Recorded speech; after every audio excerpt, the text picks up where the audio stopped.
Hey everybody, Tony with GenRight Off-Road, and I'm here to give you an update on the Vector suspension for the Jeep Wrangler JL that we've been working on. But I'm standing here in front of our EXS suspension system to let you know this is what the Vector is based off of. We're actually using the same front and rear crossmember as our actual ESS. So this is really important, and what I want to do now is walk you through a little bit about how we're doing it on the factory Jeep JL frame. This is what we do for the rear shock mount, and by doing this, this is what allows us to move the shock up and get it from hanging down off the bottom of the axle. So this mount carefully goes in here on the frame and right without breaching the inner fender well, it sits right there. All right, so you can see that we've removed some brackets here, and then we've changed this cross member a little bit. So we've made it go up higher so that there's clearance for the upper control arms, because we're obviously putting a 4-link in this, and that means that our gas tank's going to go back here. So we've removed that little pocket that was here. This is our plate that's there now. So we're just clearing it all out so that we can do this. Now, along the frame, you're going to see where we fish plated this entire thing. Now, the reason we're doing that is to increase the thickness of the frame. The factory frame is not that thick, so we're beefing it up so that when we put the suspension mounts on, that it's got enough material there to really hold up.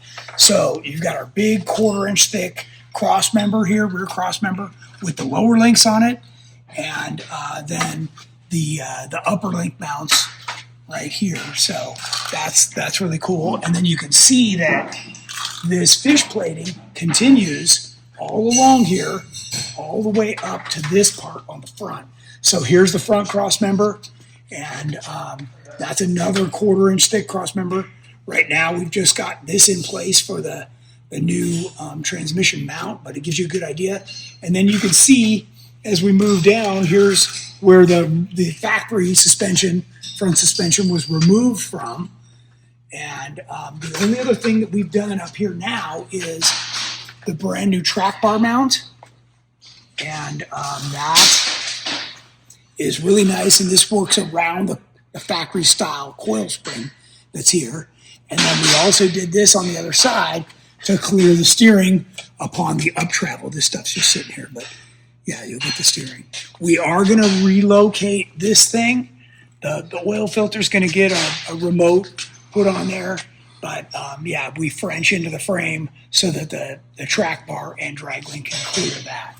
So that's a quick update. The axle, you can see the bracketry put on here. So this is lower control arm mount, shock mount, sway bar mount, and you can see that none of this hangs down below the axle.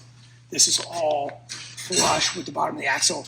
This is the 4-link bridge, the upper control arms being put on here. It is obviously, it's not welded on, and this whole thing gets filled in, so you just have to do that step by step. And then on the front axle, we're adding some small gussets, new shock mounts.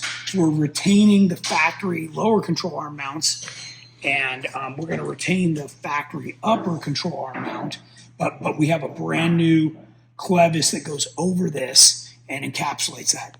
This right here is where the real magic happens. This is the track bar mount for the axle side that goes around the coil spring, and that's super beefy, boxed in, built up, and that's what's going to make this whole thing come together. Now remember, all the control arms have genuine Johnny joints in them, and we're just showing you guys this stuff real quick because we're about to paint the frame, finish weld this, and paint these, and then all of this is going underneath there. So we're really close to having this done.